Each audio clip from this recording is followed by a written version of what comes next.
A lot of people in the Smash scene now entered after competitive Super Smash Bros. Brawl was over, right? Smash 4 had already came out, and for the most part, honestly, it's Ultimate players, people that started when Smash Ultimate came out. So today I'm going to be reacting to a video from Brawl Alternative, who made the video Brawl has the most absurd tech of any Smash game. Let's get into it. They gave me blessings to react to things, so don't worry about it. Let's go. But of course, you should go subscribe to them first. Just, go to the channel, enjoy. What if I told you that Squirtle was the fastest character in the game? Yeah, with his rare slide. That Yoshi has a proper wave dash and a ledge dash. I don't remember those. Every character in Brawl has some sort of bizarre, forgotten technology, and today... I love ISJR. Infinite second jump refreshing, I think it was called. I feel like there's so much tech in Brawl that was super random. And finally, useless tech is tech that really has next to zero utility in an actual match. Or alternatively, that's gonna be the is Wario so bike overwhelmingly thing. difficult that the risk reward is non-existent. By pivoting before pulling a turnip, I know that one. So dumb. Safer than a regular pull, so they call it a free pull. By doing a single foxtrot and then pulling a turnip, you get a bone walk, an extension of the free pull. I don't remember what that was called, but yeah, that was super good. As you can space yourself further away while but you do risk the trip. In Brawl, remember, tripping existed. Don't immediately arrow looping is so cool. Like it's my favorite. I wish our arrows were this cool in Ultimate. Loops several arrows. With practice, this becomes somewhat consistent and can put incredible pressure on your opponent. Pit's up special has windbox properties in Brawl, which allows you to parry, so to speak, close range moves while giving it was invincible too. Style float right above the ground. Yup. Pit's uppy was crazy. To use character in the game. Yeah, Pit was crazy. Like, he wasn't great, but he was, like, legitimately one of the coolest Brawl characters, in my opinion. Like, arrow looping is one of my favorite techs to literally ever exist. Oh, because many of these Pit mains are Japanese, sick. Pit was significantly higher on the Japanese tier. They put him at number 8? He's above Pikachu! Why was Pikachu so low in that? They're crazy. Pikachu's broken. When combined with his unique pivot animation and sometimes a I love that sound. Jump, Squirtle suddenly gets a handful of new and very fast movement capabilities. As a reminder, Squirtle was like low-key top 5 in Brawl. It was just he was connected to Pokemon Trainer, who was so bad because both Charizard and Ivysaur were like bottom 5. And there was a mechanic called exhaustion, which basically you had, I think it was 90 points of exhaustion, maybe it was 120 per stock. Each second ticked down one, and every time you did a move it ticked down one, and then once you get exhausted as Pokemon Trainer, like, they have different animations, they become slower, their moves do less damage. It was overall a bad time for them, so you didn't want that, so you had to swap to your other Pokemon. In Brawl, using a move that comes out quickly when launched lets you cut your launch distance significantly. Yeah, momentum canceling. This is a technique called momentum canceling, and every character in the game is capable. They're gonna of doing go bucket breaking. Yeah, for literally knew it. To the next level by canceling his momentum. Yeah, there was a couple of characters that had. There was a couple of characters that had bucket breaking. I think it was Game and Watch. It was DK, although DK's wasn't the most committal, obviously, because it was an up B. I guess not obviously. His momentum cancel was his like back air into up B, and then you would just be able to hit him for landing or like, coming back to the stage. But if you were across the stage as a slow character, you oftentimes couldn't punish him. There was a third character, but I don't remember who it was. If you start Link's neutral special in the air, it will release the arrow on the frame he lands, regardless of where he was in the animation. Oh, there's so many of those. Yeah, Zero Suit had that. Multiple characters had that. In I think Toon Link had that as well. You could do double. You could do double arrow as Toon Link as well, so you go arrow, second arrow, like super quickly. Crouching after Ike's second jab specifically. Oh, dude, Ike's jab was so good. Which was often used I had to deal with Rio doing that. It was super good. Pikachu's quick attack has some of the most absurd qualities in the game. Let's see. So there's quick attack canceling, obviously, which is I feel like a lot of people know the ledge cancels from Smash 4, but he could just quick attack cancel on the ground because of the ISJR type of technique. Which I'm sure they'll go over a couple things with that. But basically, you could do up Bs into the, or like certain moves into the ground and then mash double jump, and you just wouldn't touch the ground. But also, Pikachu's up B could scar the ledge, which was basically like if you had like a slight enough angle at the very tip of the ledge, you would simply just like go through the stage and land on it with no lag. I did that literally multiple times versus top players, and would just like do that into like forward smash, and they would get caught because it was a weird way to like ledge trap him, including all the invincibility. Also, for some reason in Smash Brawl, and also also in Smash 4, but they patched it out. Pikachu got off the ledge 12 frames faster than every other character. Like, the amount of time you needed to stay on ledge was literally 12 frames less for Pika, and he also had 12 frames less of invincibility, so it was extra weird to ledge trap him or, like, keep him in disadvantage. But it also made it so that he couldn't really edge hog people as effectively because he didn't have as much invincibility to, like, go through uppies and stuff. Including the ability to cancel all end lag of the attack. It's called a quick attack cancel, often abbreviated to QAC. Wow, you couldn't even use my video? That's crazy. On every character in the game, if you're able to read or react to a missed tech. They get SDI out of it, you know, so it wasn't quite an infinite. 2 bananas for some insane reason, and then gave the bananas tripping mechanic frame data that allowed Diddy Kong, with some setup, to near infinitely banana line. Yeah, I mean infinitely. Works with only 1 banana. It was an infinite. You could literally just infinite people. There wasn't. I mean, a lot of characters had infinites with Diddy Kong's banana because you had like footstool infinites. Kind of like you see in Smash 4, like the Rob gyro combos that end up leading to death. Yeah, he could literally just infinite people with 1 banana, and then he had 2 bananas, so he would have a banana in front of him, camping with Peanut Pop Gun, which was a much better move in Brawl, and then if you ever got hit once, you could sometimes just die. Thankfully, before Smash 4 came out, so like when I played Brawl, this wasn't really popular because people weren't good enough yet, but nowadays at Brawl tournaments, like player 1 hits this like 60% of the time he lands a banana. Lucas has some fast and interesting Magnet pull, yep, and zap jump that lets him space his aerial specials and fly all around the screen like he's basically like me Gunner forward air. Crackhead. He didn't even do zap jump. Zap jump is if you did jump and PK fire on the same frame, you would for some reason fly up like literally from almost the ground to like the top blast zone, which is kind of crazy. Is chain grab called a handoff, where they physically hand off the grabbed victim to one another. This takes serious practice, as different weight classes have different timings. Yeah, it was kind of annoying. Several top players have boiled this down essentially to a science. In a combo video from QB, a top Japanese Isis player and arguably the Flash, he shows just how high the ceiling for skill expression was. QB's so good. He's insane. The video is linked below in the description. I watch it at least 3 times a year. The editing is absurd for a decade-old Brawl combo video. It's absolutely worth your time. Useful is next, and things immediately start to get a little more weird. All right, I forgot we were doing this in specific have areas. Properties that let them store, for lack of a better word, ISJR. Yeah.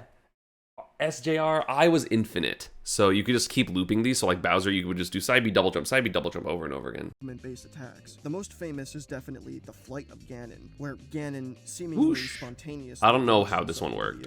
Just I'm like gonna Fox like down the and animation. Falco, Wolf can shorten his side B. Yeah, scarring. Scar, yes. That one, of the Bobby variety, discovered an odd interaction when used and shortened against ledge. With practice, Wolf can perform several unusual movement mix-ups at ledge. If you use Pokemon Trainer Down Special on a moving platform, the animation is performed instantly. Oh yeah, I remember that. That was actually super useful. 3 seconds it takes doing it. That's very, very useful. For some reason, if you perform a down tilt as Meta Knight and then quickly follow it up with a buffered forward tilt, all 3 of the F-tilt animations. Yeah, I don't know why that was the thing. Significantly faster speed than normal. Such a dumb move.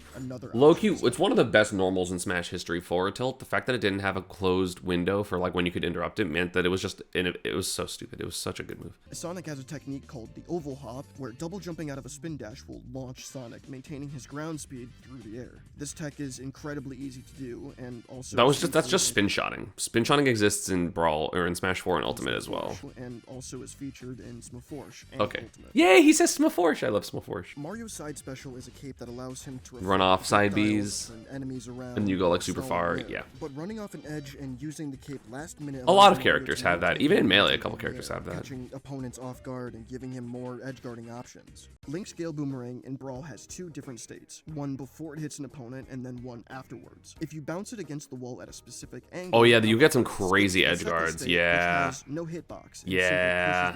I forgot how good that was. I'm so glad Link was a bad character. He was annoying. Telegraphed version of the Flight of Ganon can be used by using Wizard Kick at the edge, which makes the game think you're above the stage, which then also coincidentally puts you perfectly into the stored jump state. Yoshi has some of the coolest tech in the game. Super Jump is very similar to Flight of Ganon in that it utilizes I forgot about that. Stored jump state. And then you could do another double jump. Yeah. So you would ISJR with an air dodge. I remember that. I used to do that. Game called Dragonic Reverse. I remember this name, but I have no idea what it is. I remember this very explicitly. What character had it, did he say? He also has probably the hardest consistent tech in the... Oh, that's the wave dash thing. Yeah, it's literally just like frame perfect double jumps. And if you did that, it would like wave dash you basically. Dragonic reverse. We were so much better at naming things back in the Brawl days. Now, this is going to be a bit complicated, but stick with me on this. See, Yoshi dips before he rises on his double jump. If you buffer a double jump, called an instant double jump, or IDJ for short, and then use an aerial all during his jump squat, or the frame I forgot about that. And before he leaves the ground, you can buffer an aerial on the very first frame he's in the air. Remember, the game doesn't allow aerials after the second frame, but since this is all buffered to be performed on the very first frame, he bypasses that failsafe. I wonder if they're going to talk about the King DDD Infinite chain grab, which was like so hard that only one person ever did it. Tag was 4God. That shit was crazy though, and it would literally infinite like 7 more characters because DDD had infinites like against already 5. But I could only find one video of somebody doing it consistently, and I personally gave up after about 35 minutes and only being able to do it once or twice. Zero Suit Samus, by buffering dash attack, can lock characters in a brief... Oh, this was super useful, actually. This was broken. This was definitely in the useful category. All the Zero Suits did this. You would literally go dash attack across the stage into down tilt, into like air dodge read or jump read, up air or back air, or down smash. It was crazy. Dash attack loop, which only works at very specific percents, and a similar stored jump state was found on Lucas, with Ganon, who can perform the flying child technique and launch himself into the It's called a zap jump, not a flying child, but it's okay. We appreciate you doing this. air after a PK fire, thus completing the holy trinity of stored jumps. Bowser's version of the stored jump state lets him infinitely side special. In my opinion, this was super good. This actually made Bowser like really annoying to hit sometimes. Again, did it matter? No. But did you see me do this against Mewtwo King at SmashCon that one year? Absolutely. The hitbox is also cancelled immediately after the jump, so there's essentially 0 frames that the attack is actually active. Yeah, literally the attack is just when you're swiping. Luigi can do this too with his down special. Right, because it would touch the ground. There is a non-zero amount of utility with these two. Wario's bike has spaghetti code and freaks out when on a platform. They individually programmed the wheels from the bike, so with some setup you can loop around and around. And because it's a solid object clipping into a semi-solid object, obviously something is going to get launched into the blast zone. Any way you look at it, you go up Wario's so bike high. physics really showcase Brawl's jank well. Yeah, the move is also just... Having tires was so insane. The fact that he got tires is crazy.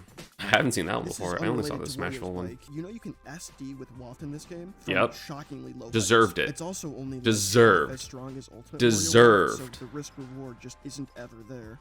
Yeah, Sheik's half Waft chain was stronger jack is than another that. famous glitch where using side special at the very apex of her short hop replaces the weak hitbox of chain with whatever the knockback of the previous move was. It was This really, is really absolutely good. not practical since it's nearly impossible to do consistently. Not to mention Sheik has essentially 0 kill moves, so there's nothing you'd even really want to replace the hitbox with. That's true.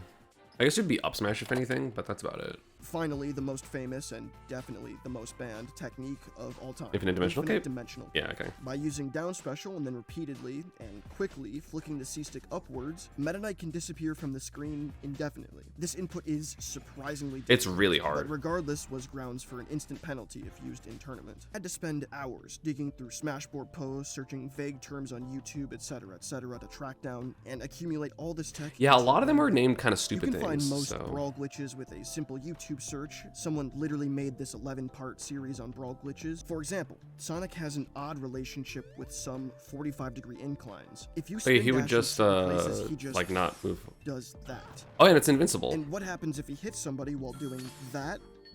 He teleports to the blast. Oh, I don't. Okay. Obviously. Using Donkey Kong's forward air against a stack of the breakable blocks, and specifically the 1-2 variation of the Mushroomy Kingdom stage, for some reason ladders him up to the top block. And finally, in the depths of Smashboards, I was able to find a Brawl variation of the Ness yo-yo glitch, a famous glitch. Oh, I remember this. If both Yeah. the yo-yo and Ness get hit in that order, 1 frame apart, while Ness charges his up smash, the yo-yo Stays will out, begin to yeah. exist as its own object with a hitbox, which unfortunately is set knockbacks. But hey, As it can you can as combo far as into I'm it. aware, this is the only HD footage of this glitch that has ever been released. This channel is to show the new blood of the Smash scene that Super Smash Bros. Brawl for the Nintendo Wii wasn't as one-dimensional as people might suggest. This video Yeah, no, Brawl's is super an cool. archive to showcase the depth of Brawl's mechanics and its skill expression. And although this video is over, I'm not quite done driving my point home. So give this video a thumbs up and subscribe to the channel. Yeah, I've got I'll like the more video. content coming soon. Thanks for watching. Yeah. like the video. That was good. I feel like the presentation of all the facts was really interesting. There was definitely some stuff that he missed that I would think of, such as the Ice Climber's fuse glitch. Let me actually...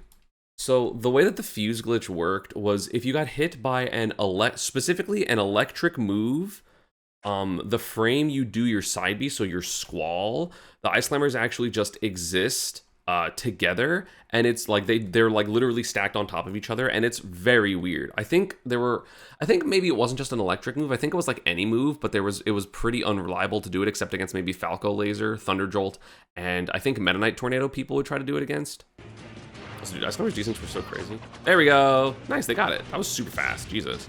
So the same frame, basically, yeah, now they're just stacked on top of each other, and I don't remember what the benefits of this were, but it was basically just like a super 2-in-1. It actually made chain grabs a lot worse, so like low-key it made Ice Climbers a lot worse, because like you didn't have the spacing around all the different things. But yeah, they basically were fused until I believe you did another side B or died. But you couldn't kill Nana, so all your moves were stronger. And then, yeah, Nana sometimes is just, like, in the air. Like, it thinks she's in the air, so she starts doing a lot of recovery moves, and the camera freaks out, as you can see. So sometimes it just breaks. But, yeah, that is also a thing. Yeah, there was so much stuff in Brawl. There's just, like, a ton. Like, Brawl, again, in my opinion, had, like, a lot of cool stuff. It just, like, competitively was kind of rough. But even then, I feel like it was not as bad as people make it out to seem. It was just, like... not a great game competitively compared to the predecessors and also the sequels. So that's my take on Brawl. But yeah, if you enjoyed this, of course, don't forget to check out Scunch's Scunch Films Brawl Alternative, channel. I would appreciate it. They had another video, first video that I didn't check. Well, I watched Coney watch it, but I didn't make content about it. But yeah, thank you all for watching. As always, Social Media Stride, partner in Brawl Alternatives channel is down below, and I'll see you all next time. Peace.